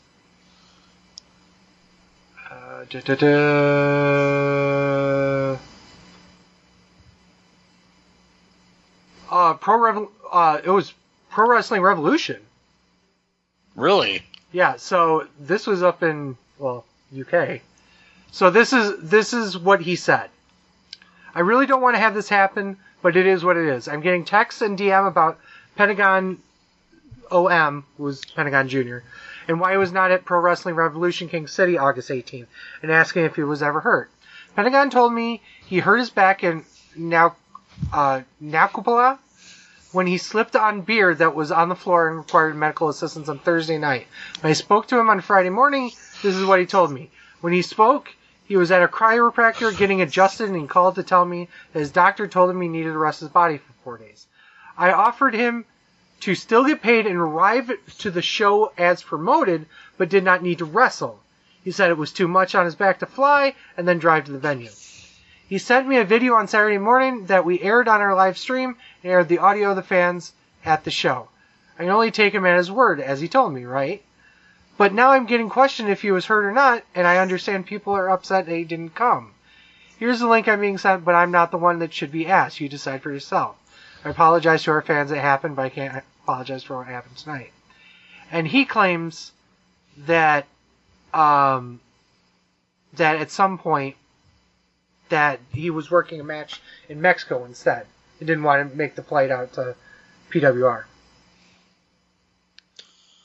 That's a shitty move. It is. It is. That's... Oof. Oof. That's all I can say about that. So, I'll let people talk about that one. I can't really talk about all that much stuff with that. But, what else we got? All right. Again, another thing I should have opened with, but I didn't. Jim Neidhart passed away almost 2 weeks ago. Yeah. Natty Neidhart wore her father's jacket to the ring. At SummerSlam, yep. SummerSlam. Condolences to the Hart family. Seems like every fucking show we're doing this. Stop fucking dying, you guys. Right. Apparently he fell and hit his head or something, but he had Alzheimer's. He had Alzheimer's, and the fall gave him a grand mal seizure, and that's what made him pass. So that's terrible. Yep. All right. There's another thing I really want to talk about is since we're doing news and rumors, it's apropos that we actually came across, and again, these are only news and rumors, but there was a fake report about Asuka walking out of WWE. Okay, we're not going to talk about the fact that she probably should, by the way they treat the fucking Japanese wrestlers on the roster, but where did the story actually come from? I heard it came from... Because I remember Travis posted something in the chat about Asuka walking out, and I was like, well, do you blame her? And then all of a sudden, like, it was like, I think the next day you posted something about Mike Johnson's tweet saying, I've never once reported that she walked out. And it was apparently Mike Johnson was the source from PW Insider. Right. He was the source of it. But he never said to anybody, he's like, if you don't hear from me, then I didn't say it, obvious type thing. Right. What do you believe started all that? Do you think it was just something that they want to throw to get some views somewhere, or? A combination of that and just to see how far a fake news story will go. Like, because I guess I don't know, like, I probably try to get some clicks. Like, that's probably it. But when I was on a Raja today looking up news and rumors, like, the only thing that came up about the Asuka thing was the fake report. Like, they never once reported that she walked out. They just said that there was fake reports going around. Right. So. Yeah, well. Either it's from a site that doesn't check sources or a site that was trying to get clicks. Or both. Yeah, 6-1. Little column A, little column B. Yep. God, I miss Archer. Didn't it come back? It came back. I'll miss all last season. Yeah. Wasn't that great? The last couple of seasons, they've been doing Archer, but not Archer. Gotcha. Because he's in a coma. Yeah. So. Spoiler, by the way. Apparently... For people who may or may not watch an animated comedy on FX, spoiler. FX. Is it FXX now? It might be FXX now. I wouldn't know. I mean, It's Always Sunny's coming back in 2 weeks from today. Whoop, whoop. Angle is training for an in-ring return. That's kind of why he is taking some time off. Okay. And also the fact that he has probably a shit ton of DWIs. He's now allowed in Raw for Canada next week. Oh, yeah, that's right. Shit, that's next week? In Toronto. God damn it. It's Raw? Yep. It's not at the Labor Day? I don't know. Is it Labor Day? No. This week. No. Okay. And it's not the Air Canada Center anymore. They have a new sponsor. It's the Scotiabank Center. Oh, good for them. I don't do any business with them, so. Or Scotiabank Arena or something like that. I don't remember what the fuck it's called anymore. But Jason Jordan produced Naomi versus Peyton Royce. Man, I'd love to fucking produce that match. You know what I'm saying? On SmackDown, his in-ring status is up in the air as his recovery from neck surgery is, quote, not gone as smoothly as anticipated. It's not gone well. He's probably done in the ring. That's pretty sad if so. Yup. Apparently Matt Hardy is also at SummerSlam. He was shadowing producers because we talked about last week how like his hip and lower back are fusing together. So he's So probably crazy. he's probably going to be done and going into a producer role here soon. That's the end of the Hardy Boys. And with Jeff, it's ironic because between Jeff and Matt, you would have been sure that Jeff would have been the first one dead. Dead, yes. Careerless, too. All right. Enzo says he'll never wrestle again. Thank fucking God if that's true. That's not going to be true. I know, but thank God if it is. Just like Rich Swann, it wasn't. He retired. Right. That lasted, what, 3 weeks? Yeah. Maybe. Apparently, Jericho is, quote, destined to join Impact Wrestling. I guess he got gone, or I guess he's good friends with Don Callis and Scott D'Amore. He's helped hire a few other people in executive positions there, so it's just a, quote, matter of time before he shows up there. But Impact's ratings have not been great lately. They've been from year to year. They did last year they did 277,000. This year they did 166,000. I'm gonna give them credit for one thing. They're rebuilding their roster. They're rebuilding their creative, and most importantly, they're rebuilding their show. I'm not saying that they'll survive this one, but they have a history of fucking surviving when they shouldn't have. They're 12 years later, and they survived the Hulk Hogan era. So, I mean, if that tells you how resilient this fucking company is, I don't know what will. I say give them a year or two. If they survive this, they'll be a good show again. They really will. I still need to watch Slammiversary. I would. I'm not saying it's going to be a show that it's going to knock your socks off, but it's definitely not the shit show that TNA used to produce. I was going to watch it today, but I got called into work. So, Fuck 'em.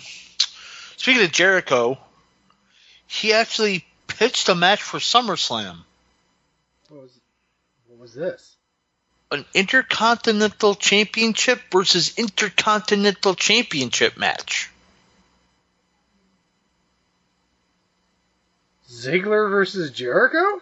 Rollins versus Jericho. He pitched it before Rollins lost the title, and then to have obviously end in a DQ. So obviously neither one of them, but apparently Jericho said that it was well received by creative, but they never got back to him, which means creative's Vince like, went, no. nope, fuck you. IWGP? What the fuck is that? Is that a new growth hormone? Well, goddamn, pal. Goddamn, pal. Speaking of SummerSlam, nice little segues here. Toronto maybe next year? I'm for it. Sasha Banks said it'll be in Los Angeles again, but WWE officials have denied that rumor. I don't know. And that Toronto's the leading candidate. Now, It's not going to be New York. no, because they're hosting WrestleMania. Now, question for you. do they do it at Rogers Center or do they do it at the Scotiabank Center or whatever the fuck it's called now? SummerSlam? Yes. The Bank Center. You don't do a dome show for SummerSlam. They never fill it. I totally disagree. Mm-mm. No I way. totally disagree. I think they would have to. Well. Okay, the sheer number of scalpers would probably make that show a success. Let's put it that way. Scotiabank Arena now, not Scotiabank Center. But Whatever, the Rogers Center. no, Rogers Center is Rogers Center. Scotiabank Arena is the former Air Canada Center. Or Air Kansas Center. You know what I'm talking about. I say try Rogers Center. They're doing Royal Rumble in Chase Field in Phoenix, WrestleMania in MetLife Stadium. Why not do SummerSlam in Rogers Center? I don't know. Hey, if they feel like they can fill it, go for it. I think they can fill it. But then again, why didn't they do Have the SummerSlam dome this year at MetLife? because they were contracted to do it at Barclays, and they're hosting WrestleMania next year at MetLife. Have Rogers Center open for it unless it's raining. Yeah, sure. That'd be good. They haven't had the two WrestleManias have been in March, so they haven't really had the dome open. So why not? I mean, it can't go wrong. I mean, what are you going to do? Paper it? I'll go there for a paper ticket. You too. If I'm in the area. You'll be in the area that weekend, I have a feeling. No, wait. No, you won't be.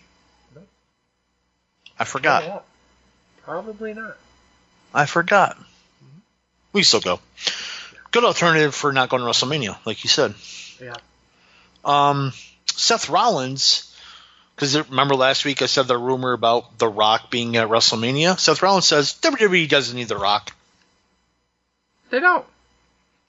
I 150 billion% agree. They don't. It's nice to have him, but they don't need him. I mean, yeah. It's like, do I need cheese on my cheeseburger? No, but it's nice to have it. It's nice to have it. And I would know. Hey, wait. Hold on. Don't steal my gimmick. We're both stealing Johnny's gimmick. No. My gimmick first. Do you have a t-shirt? I don't have a cheeseburger. I'm talking about the Fat Man gimmick. Oh, true. Yeah, fair point. I'll give you that. Here's your favorite carny, Jeff Jarrett. Fucking Jeff Jarrett. What the fuck did he do this time? He's filing a lawsuit against Impact Wrestling, citing copyright and trademark infringement. Anthem has been using GFW amped tapings on the GFW network for several years without consent from Jarrett or Global Force Wrestling. And they still have the originals, too. Yes. They basically stole his originals. Which is, how fucking carny is that? The two most carny fucking places in the world fighting over how carny they can be. Where's Terry fucking Cadillac when you need him? Speaking of that, so I went into I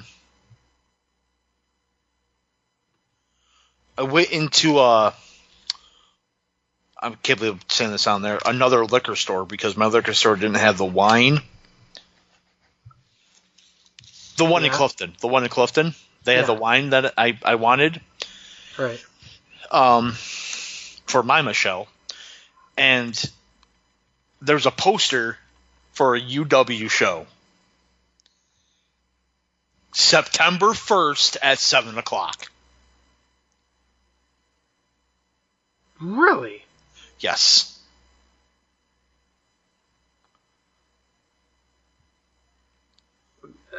Wow. And oh, by the way, this will make you happy. I literally told the owner, you need to take that poster down because the guy's carny as shit. yeah, I mean, it's just what the fuck. They're like, really?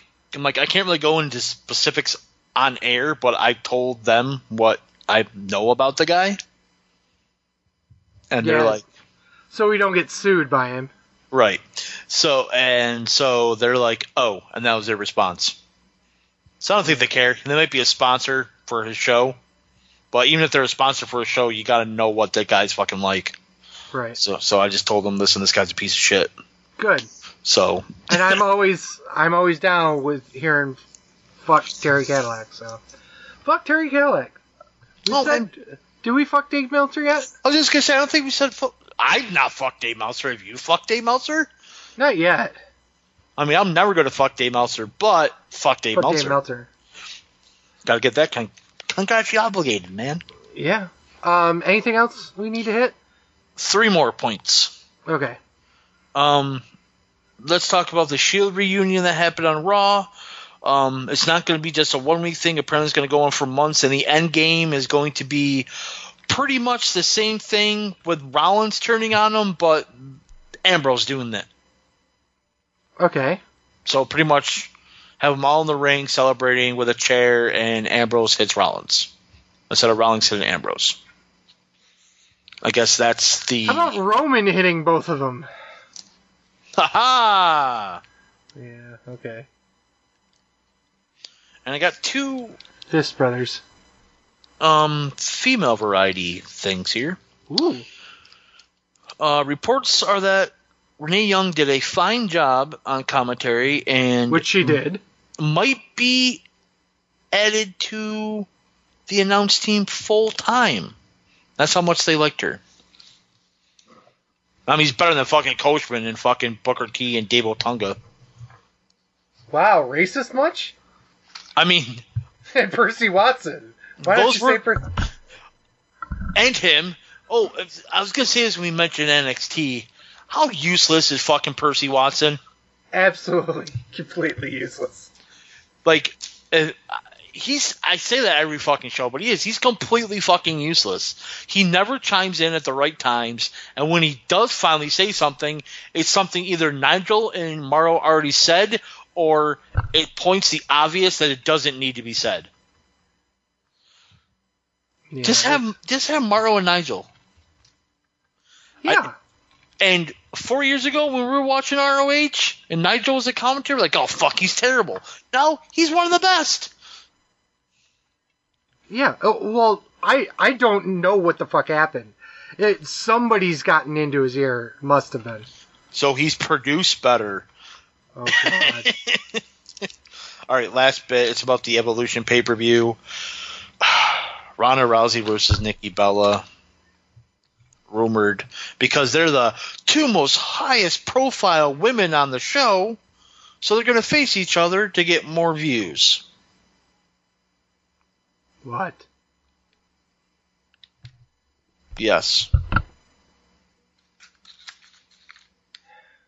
Silence. Yeah. And there's been one official match announced. Alexa Bliss versus Trish Stratus. Yippee. What's your yippee? I'm yippee-ing that. That's a good... I think that'll be good. It should have been Sasha and Trish. Yeah, see? Now all of a sudden it went, oh, well, okay. Sasha. And when Batman's done jerking off, we all set? There goes the news in her. Oh shit, I actually made it in my garbage can in the kitchen! Woohoo! From the living room! That's like a half a point. I Mr. Perfect that shit too, threw it up and just swatted it. And it went right in. If only we had a video podcast to prove that actually happened. I mean, it really did happen though. Yeah, but we could have said that every week. Right. That's it for news and rumors. Let's do a quick plug. Shopgear.com, once again. Amazon. Goodness. Go through our affiliate link. Helps us out. New sponsor, does. DollarShaveClub.com for all your shaved head and shaved face needs. And shaved Ass. privates? Wow. You are fucking bold. I am. Bold. Very bold. But that's pretty much it for tonight. Roger.com? Oh, fuck. PWMania.com. You a bitch. Yeah, I know. All right. Yes, that is pretty much it for the show. At Sleazy Fatman is the show. I am at TWS Sleazy. At TWS Fatman. And, of course, you can find us on Facebook. You can find us everywhere. iTunes, Spotify, Spreaker, iHeartRadio, and pretty much anywhere you can get your wonderful podcast needs. But that's pretty much it for tonight. So for Sleazy, For the Fat Man. this is a wrestling show. Thank you guys so much for listening. Peace.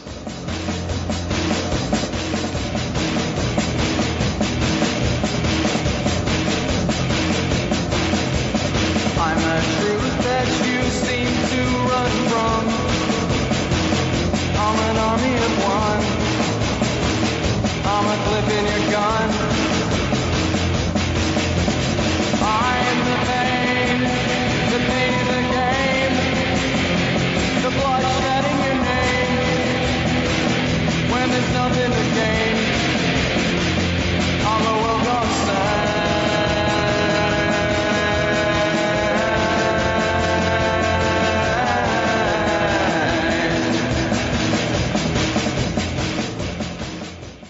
The preceding presentation has been brought to you by the Gear Network.